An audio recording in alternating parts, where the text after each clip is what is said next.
United worker union बल्दिया शर्की के तहत sanitation के रिटायर मुलाजमीन को लीव इनकेशमेंट की अदम अदायगी, वफात याफ्ता मुलाजमीन को ग्रुप इंश्योरेंस की अदम अदायगी, सैनिटेशन स्टाफ को मेडिकल की अदम फरामी और सॉलिड वेस्ट से आए हुए मुलाजमीन में बाकायदगी लाने के लिए चीना टाउन के सदर दफ्तर में चेयरमैन के दफ्तर के सामने जबरदस्त एहतजाज किया गया और इस एहतजाज में शदीद नारेबाजी भी की गई। नारे सुनवाते हैं, सुनिए।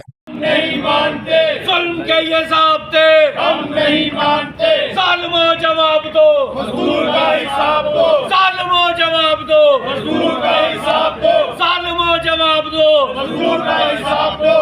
एहतजाज की क़यादत सदर कुल इस्लाम जनरल सेक्रेटरी लिया सिंधु ने की, जबकि यूनाइटेड वर्कर्स यूनियन बल्दिया शर्की के तहत जिना टाउन में ये मुसलसल नारेबाजी गूंजती चली आ रही है, क्योंकि यूनियन जो है वो अपने मेहनतकशों के जायज़ हुकूक के मफादात के तहफ़्फ़ुज़ के लिए काम कर रही है, लेकिन इनको चौरंगी घुमाई जा रही है। कोई बात नहीं, लेकिन जिना टाउन की इंतज़ामिया ऐसा क्यों कर रही है? इसलिए कि जिना टाउन की इंतज़ामिया के खिलाफ भरपूर शिकायतें जमा होती जा रही हैं और ये यकीनी तौर पर जिना टाउन की इंतज़ामिया के लिए और मुंतखब नुमाइंदों के लिए इंतहाई तशवीश का बाज़ बन सकती है।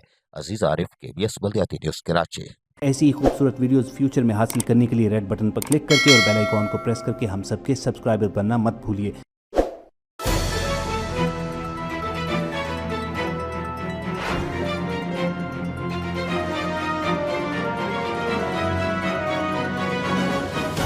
KBS बल्दियाती न्यूज़।